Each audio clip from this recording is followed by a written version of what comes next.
Xəzərin sahilində, Bakıdan cəmi 95 kilometr məsafədə göyə ucalan nəhəng bir əl var. Amma bu, sadəcə daş və qayadan ibarət deyil. Yerli əhali buranı Xızır Zində piri kimi tanıyır.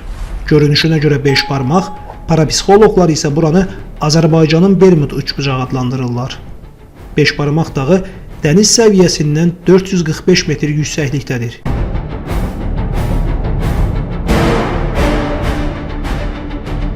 İnanclara görə, burada Həzrəti Xızır ilə bağlı qədim bir əfsanə mövcuddur.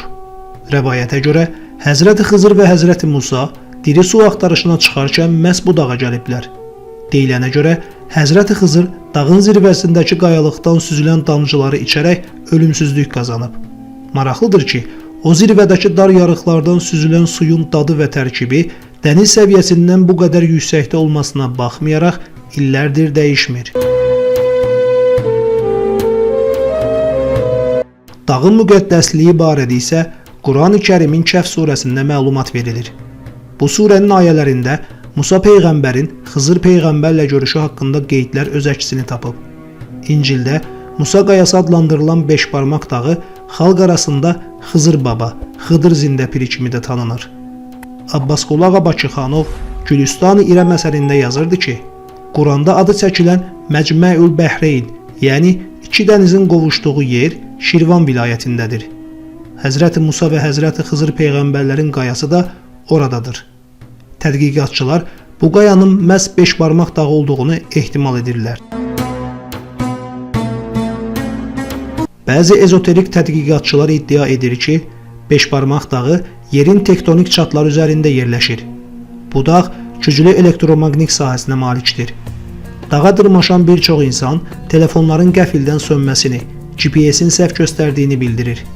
Alimlər bunu qayaların tərkibindəki metal filizləri ilə izah etsələr də, ezoteriklər buranın kosmik enerji kanalı olduğuna inanırlar. Dağın forması uzaqdan göyə açılmış bir ovucu xatırladır.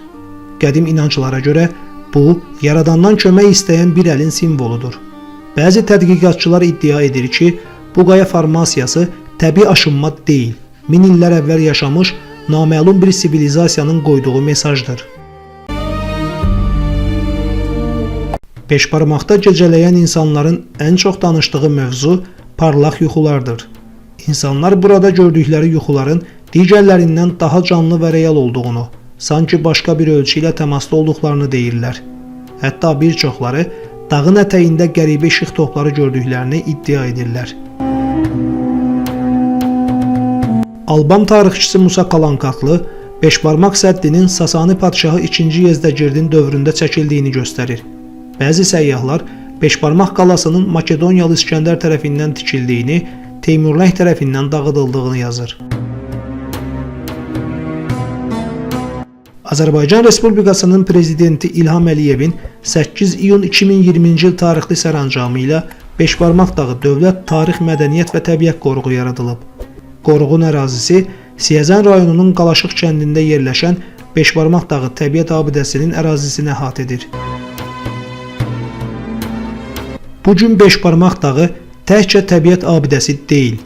Bura həm tarix, həm inanc, həm də sirlərlə dolu bir məkandır. Min illərdir insanlar bu dağa qalxır, dua edir, arzu tutur və cavab axtarırlar. Bəlkə də bu dağ sadəcə təbiətin yaratdığı bir qaya parçasıdır. Bəlkə də min illərin yaddaşını daşıyan, hələ də tam açılmayan bir sirdir. Amma bir şey dəqiqdir ki, Beşbarmaq dağı Azərbaycanda ən mistik yerlərdən biridir.